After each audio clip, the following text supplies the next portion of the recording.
২০১১ সালের ১১ই মার্চ জাপানের ইতিহাসে ঘটে যায় এক ভয়ঙ্কর দিন। সেই দিন একটি শক্তিশালী ভূমিকম্প পুরো দেশকে ভাঙিয়ে তোলে।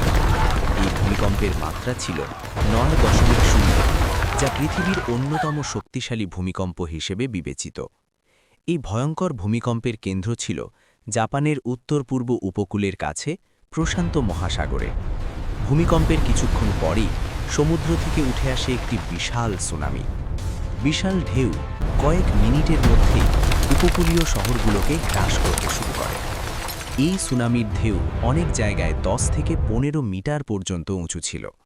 ঘরবাড়ি, রাস্তা, গাড়ি সবকিছু ভাসিয়ে নিয়ে যায় এই ভয়ঙ্কর পানির ঢেউ। হাজার হাজার মানুষ এই দুর্যোগে প্রাণ হারায়। কিন্তু এই প্রাকৃতিক দুর্যোগের সাথে আরেকটি বড় বিপর্যয় ঘটতে যাচ্ছিল। জাপানের ফুকুশিমা অঞ্চলে অবস্থিত ফুকুশিমা ডাইইচি নিউক্লিয়ার পাওয়ার প্ল্যান্ট তখন ভয়ঙ্কর বিপদের মুখে পড়ে। ভূমিকম্পের পর পারমাণবিক বিদ্যুৎ কেন্দ্রটি স্বয়ংক্রিয়ভাবে বন্ধ হয়ে যায়। কিন্তু পারমাণবিক রিয়্যাক্টরকে ঠান্ডা রাখার জন্য বিদ্যুৎ প্রয়োজন ছিল। কিছুক্ষণের মধ্যেই সুনামির বিশাল ঢেউ বিদ্যুৎ কেন্দ্রটিকে আঘাত করে।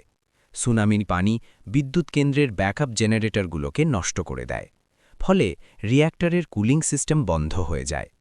যখন রিয়্যাক্টর ঠান্ডা রাখার ব্যবস্থা বন্ধ হয়ে যায়, তখন রিয়্যাক্টরের ভেতরে তাপমাত্রা দ্রুত বাড়তে শুরু করে। কয়েক ঘন্টার মধ্যেই পরিস্থিতি ভয়ঙ্কর হয়ে ওঠে। রিয়্যাক্টরের ভেতরে অতিরিক্ত তাপ এবং চাপ জমতে থাকে। অবশেষে ভয়ঙ্কর বিস্ফোরণ ঘটে। কয়েকটি রিয়্যাক্টর বিল্ডিংয়ে বড় বিস্ফোরণ হয় এবং তেজস্ক্রিয় পদার্থ বাতাসে ছড়িয়ে পড়ে। এই ঘটনা পুরো বিশ্বকে আতঙ্কিত করে তোলে, কারণ পারমাণবিক দুর্ঘটনা খুবই বিপজ্জনক এবং এর প্রভাব বহু বছর পর্যন্ত থাকতে পারে। জাপান সরকার দ্রুত আশেপাশের এলাকাগুলো খালি করার নির্দেশ দেয়। প্রায় ১ লাখের বেশি মানুষকে তাদের ঘরবাড়ি, শহর এবং জীবনের সবকিছু হারিয়ে ফেলতে হয়। অনেক জায়গা আজও পরিত্যক্ত অবস্থায় পড়ে আছে। বিশ্বের বিভিন্ন দেশ থেকে বিজ্ঞানী এবং বিশেষজ্ঞরা এই দুর্ঘটনা নিয়ন্ত্রণে সাহায্য করতে এগিয়ে আসে। তারা চেষ্টা করতে থাকে যেন তেজস্ক্রিয় পদার্থ আরও বেশি ছড়িয়ে না পড়ে। এই ঘটনার ফলে সমুদ্র এবং আশেপাশের পরিবেশেও তেজস্ক্রিয় দূষণ ছড়িয়ে পড়ে। এর প্রভাব মাছ এবং সামুদ্রিক জীবনের ওপরও পড়ে। তবে সময়ের সাথে সাথে পরিস্থিতি কিছুটা নিয়ন্ত্রণে আনা সম্ভব হয়। তবুও এই দুর্ঘটনা পারমাণবিক শক্তির নিরাপত্তা নিয়ে বড় প্রশ্ন তুলে দেয়। এই ঘটনার পর পৃথিবীর অনেক দেশ তাদের পারমাণবিক বিদ্যুৎ কেন্দ্রের নিরাপত্তা ব্যবস্থা নতুন করে পর্যালোচনা করতে শুরু করে। ফুকুশিমা দুর্ঘটনা ইতিহাসে অন্যতম বড় পারমাণবিক দুর্ঘটনা হিসেবে পরিচিত। এটি প্রায়ই তুলনা করা হয় চার্নোবিল ডিজাস্টারের সাথে। আজও ফুকুশিমা অঞ্চলের অনেক এলাকা পুরোপুরি নিরাপদ নয়। অনেক মানুষ এখনও তাদের পুরনো বাড়িতে ফিরে যেতে পারেনি।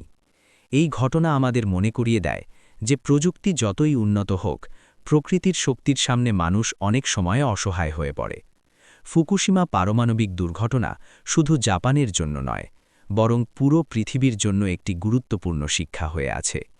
এটি আমাদের মনে করিয়ে দেয় যে শক্তিশালী প্রযুক্তি ব্যবহারের সাথে সাথে নিরাপত্তা এবং সতর্কতার বিষয়টিও অত্যন্ত গুরুত্বপূর্ণ।